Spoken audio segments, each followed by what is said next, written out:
जानते हो भगवान अपने भक्त की परीक्षा अवश्य लेते हैं। कभी भगवान की परीक्षा में हताश नहीं होना चाहिए भक्तों को, क्योंकि भगवान परीक्षा जरूर लेंगे। और परीक्षा में जो भगवान का फेल हो जाता है उससे भगवान दूरियां बना लेते हैं। फेल होने का कारण अभिमान होता है। फेल होने का कारण केवल मैं हूं, मेरे अलावा कोई नहीं, ये होता है। भगवान के भक्त फेल हो जाते हैं जब उन्हें अभिमान आ जाता है कि हम भक्ति ज्यादा कर रहे हैं।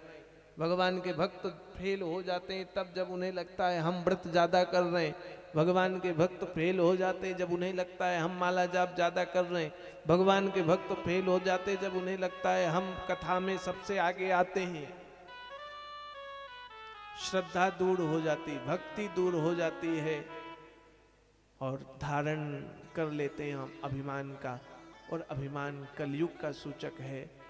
हमारे मस्तक से भक्ति नहीं रहती, फिर हमारा मान सम्मान स्वाभिमान अभिमान ये जगता है। मैं ही तो हूं।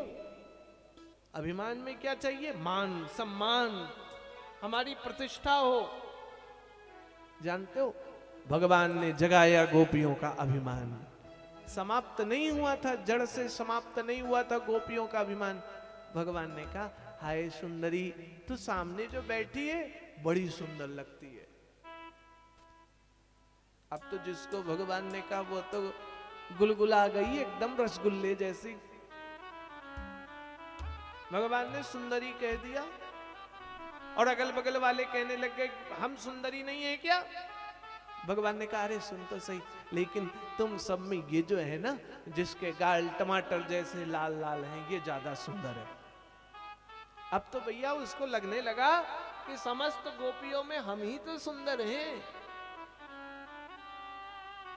कन्हैया, हम शिकायत भले ही करने जाते हैं यशोदा के पास, लेकिन मन हमारा खराब नहीं है, हम तो आपसे ही प्रेम करते हैं। भगवान ने कहा पता है, लेकिन एक बात कहूं, बुरा ना मानना, तेरे बगल में जो बैठी ना वो तेरे से ज्यादा सुंदर है।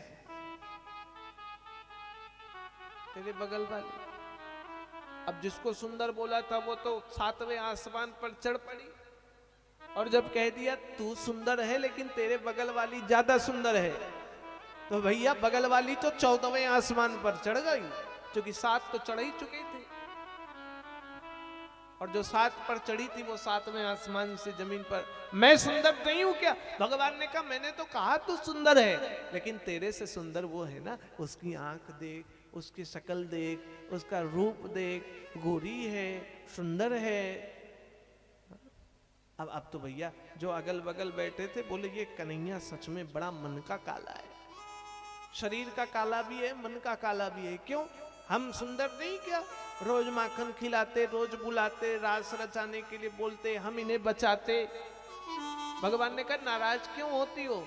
सुन तो सही, इसका रूप सुंदर है, बाकी तू कितनी मधुर बोलती है, मीठी बोलती, तभी तो मैं तेरे पास आता हूं।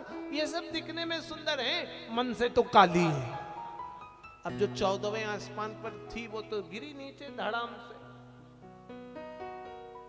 और तीसरी चढ़ गई 21वें आसमान पर।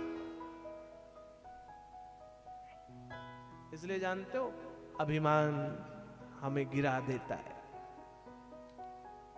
रूप का अभिमान, सौंदर्यता का अभिमान, बल का अभिमान, ज्ञान का अभिमान, भक्ति का अभिमान नहीं होना चाहिए। अभिमान, भगवान एक एक का गुणगान गाने लगे, अरे तू ज्यादा है सुंदर, चल तेरे साथ चलते हैं। और चल पड़े भगवान, उनके साथ वार्तालाप करने लगे। फिर वहां से भगवान दूसरे के पास चले गए, तीसरे के पास चले गए, और जानते हो अंततः भगवान होते हुए भी वहां से अंतर ध्यान हो गए, चले गए भगवान, अंतर ध्यान हो गए भगवान। गोपियां आपस में पूछने लग गए अरे कन्हैया कहाँ गया? उसने कहा कन्हैया उनके पास। उनसे पूछा कन्हैया कहाँ? तो उन्होंने कहा कन्हैया उनके पास। उनसे पूछा कन्हैया कहाँ? तो उन्होंने कहा कन्हैया अभी उनके साथ घूम रहा था। फिर उन्होंने पूछा कन्हैया कहाँ? तो किसी ने कहा कन्हैया उनके साथ चल रहा था। और गोपियां सब एक जगह इकट्ठा हुई, अरे कहाँ है कन्हैया? तो सब एक दूसरे का चेहरा देखने लग गई कि कन्हैया सभी के पास था और सभी के पास से चला गया। क्योंकि अभिमान से भगवान नहीं दिखते हैं, ध्यान रखना मेरी इस बात का। अभिमान भगवान को नहीं दिखाता है। भक्तिमान जो होता है उसी को भगवान दिखाई देते हैं, श्रद्धावान जो होता है उसी को भगवान दिखाई देते हैं।